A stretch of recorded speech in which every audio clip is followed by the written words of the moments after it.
తెలంగాణ ఉద్యమం ఓ చారిత్రక ఘట్టం. ఉద్యమ ప్రస్థానంలో శాంతియుతంగా తమ ఆకాంక్షను ఎలుగెత్తి చాటారు తెలంగాణ వాదులు. వందలాది మంది యువకులు రాష్ట్ర సాధన కోసం బలయ్యారు. ఉద్యమం ఉవ్వెత్తున ఎగసిపడినప్పుడు టీడీపీ అధినేత చంద్రబాబు గాని, వైసీపీ అధ్యక్షుడు జగన్ కానీ నోరెత్తిన దాఖలాలు లేవు. సకల జనుల సమ్మె, మిలియన్ మార్చులతో తెలంగాణ అట్టుడికినా స్పందించలేదు.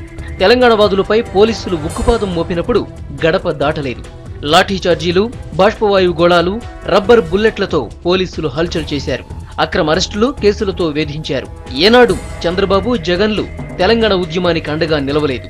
విభజనకు తాము వ్యతిరేకం కామంటూనే సీమాంధ్ర పక్షపాతంతో వ్యవహరించారు.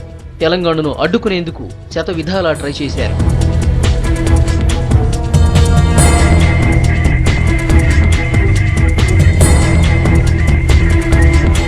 విభజనకు కాంగ్రెస్ ఓకే చెప్పడంతో తమ అసలు రంగు బయటపెట్టారు జంట బాబులు. సమైక్యం పేరుతో కొత్త నాటకానికి తెరలేపారు. సీమాంధ్రలో పార్టీలను బతికించుకునేందుకు సమైక్యవాదంతో దొంగ దీక్షలు స్టార్ట్ చేశారు. తెలంగాణలో చాప చుట్టేసిన టీడీపీ, వైసీపీలు సీమాంధ్రలో ఆధిపత్యం కోసం జనాన్ని తప్పుదోవ పట్టిస్తున్నాయి. పోటాపోటీ నిరసనలతో అరాచకం సృష్టిస్తున్నాయి. తెలంగాణ ప్రజల ఆకాంక్షను ఏనాడూ పట్టించుకోని జగన్, చంద్రబాబులు తమ స్వలాభం కోసం ఆమరణ దీక్షలతో జనాలను రెచ్చగొట్టేందుకు ట్రై చేస్తున్నారు.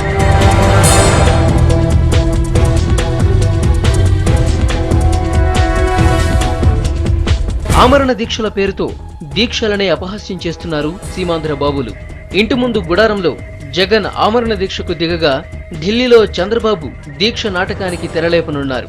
ఎవరికి వారు సమైక్యం పేరుతో సీమాంధ్రలో ఆధిపత్యం కోసం పాకులాడుతున్నారు.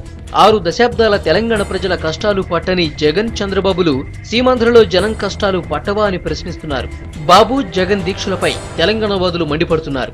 బాబు, జగన్ నాటకాలను జనం నమ్మరని తేల్చి చెప్తున్నారు. పార్టీలను బతికించుకునేందుకు దీక్షల పేరుతో దొంగ నాటకాలాడుతున్నారని మండిపడుతున్నారు.